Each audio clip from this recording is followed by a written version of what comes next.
ನೋಡಿ ನಾವು ಸಂಗೆ ಮಚ್ಚಿಗೆ ಅಂತ ಹಿಂಗೋ ಬೆಟ್ಟದ ಬೇರೆ ಬೆಟ್ಟ ಹತ್ತುತ್ತಾ ಇದೀವಿ ಗುರು. ಇವನು ಯಾರಿಗೂ ಇವನು ಕಾರ್ಗೆ ಮುಕ್ಕಿರಿಸ್ತವನೆ ಆದ್ರೆ ಹತ್ತುತ್ತಾನೆ ಇಲ್ಲ. ಇದಕ್ಕೆಲ್ಲ ಮೀಟರ್ ಬೇಕು ಗುರು. ನಿಮ್ಗೆ ಯಾಕೆ ಬೇಕದು?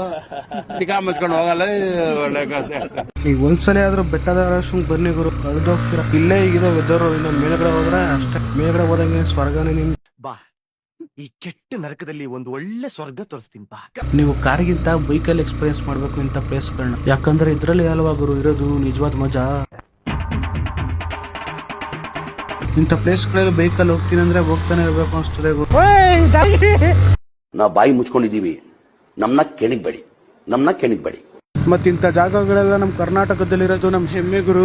ಇದನ್ನ ಹೀಗೆ ಇಟ್ಕೊಳ್ಳೋದು ನಮ್ ಕರ್ತವ್ಯ. ಮತ್ತಿಲ್ಲೆಲ್ಲ ಪ್ಲಾಸ್ಟಿಕ್ ನೆಲ್ಲ ಹಾಕಿ ಹಾಳು ಮಾಡ್ಬಿಡಿ. ಮತ್ತೆ ಇಂಥ ಪ್ರಕೃತಿ ಮಧ್ಯೆ ಇರೋ ಪ್ಲೇಸ್ ನ ನೋಡುವ ಓದುವ ಅಂತ ಇರಬೇಕು ಗುರು. ಅಷ್ಟನ್ನ ಬಿಟ್ಟು ಇದನ್ನ ಪ್ಲಾಸ್ಟಿಕ್ ಎಲ್ಲ ಹಾಕಿ ಹಾಳು ಮಾಡೋ ಕೆಲಸ ಅಂತೂ ಮಾಡಕ್ ಹೋಗ್ಬಿಡಿ. ಮತ್ತೆ ಇದರಿಂದ ಏನ್ ತಿಳ್ಕೊತೀವಪ್ಪ ಅಂದ್ರೆ, ಈ ಜನರೇಷನ್ ಅಲ್ಲಿ ನಾವು ಪ್ರಕೃತಿನ ಕಾಪಾಡ್ಕೊಂಡ್ರೆ ಅದು ಮುಂದೆ ನಮ್ಮನ್ನ ಕಾಪಾಡ್ಕೊಳ್ಳುತ್ತೆ. ಅದರಿಂದ ನಾವು ನಮ್ಮಿಂದ ಅದೆಲ್ಲ ಗುರು.